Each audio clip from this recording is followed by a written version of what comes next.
When people see photographs of Houtouwan, they think they are looking at digital art. Buildings entirely swallowed by green vines, streets turned into living tunnels, rooftops carpeted in thick vegetation against the dramatic backdrop of the East China Sea. They're not looking at art. They are looking at what happens when nature gets 20 years of silence.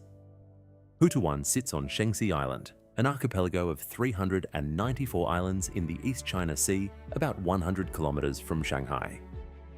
For generations, the village was a thriving fishing community of around 2,000 people. Life here followed the rhythms of the sea. Boats left at dawn. Markets opened in the morning. Children grew up learning to mend nets before they learned to read. The village clung to a steep cliff face with houses stacked above houses, connected by narrow stone paths that wound up and down the hillside. It was not an easy life.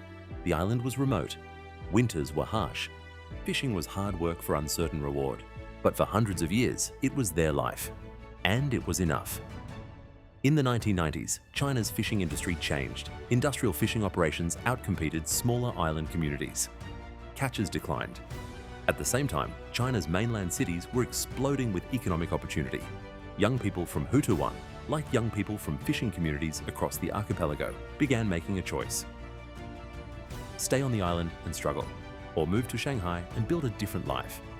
One by one, families left. It was not a dramatic overnight departure like Caldara.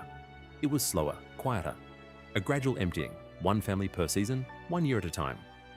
By the mid-2000s, the last permanent residents had gone. And then, without anyone asking permission, the vines began. The island's subtropical climate, warm, wet, relentlessly fertile, meant that vegetation moved fast. Within a decade, vines had reached the rooftops. Within 15 years, entire building facades had disappeared beneath a living green carpet.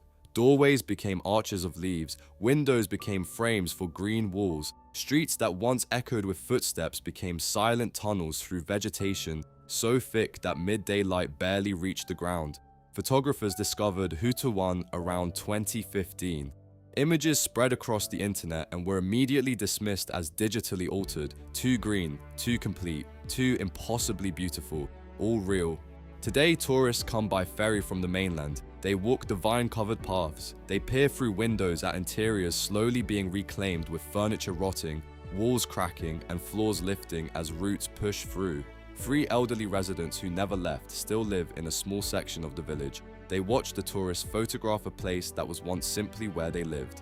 Neither beautiful nor strange, just home, a nature that arrived fast. Something more beautiful than anyone planned, built on top of something that was simply lived. The world hides places like this everywhere. Subscribe, because next week we find another one. And share this with someone who needs to see something beautiful today. The vines are still growing.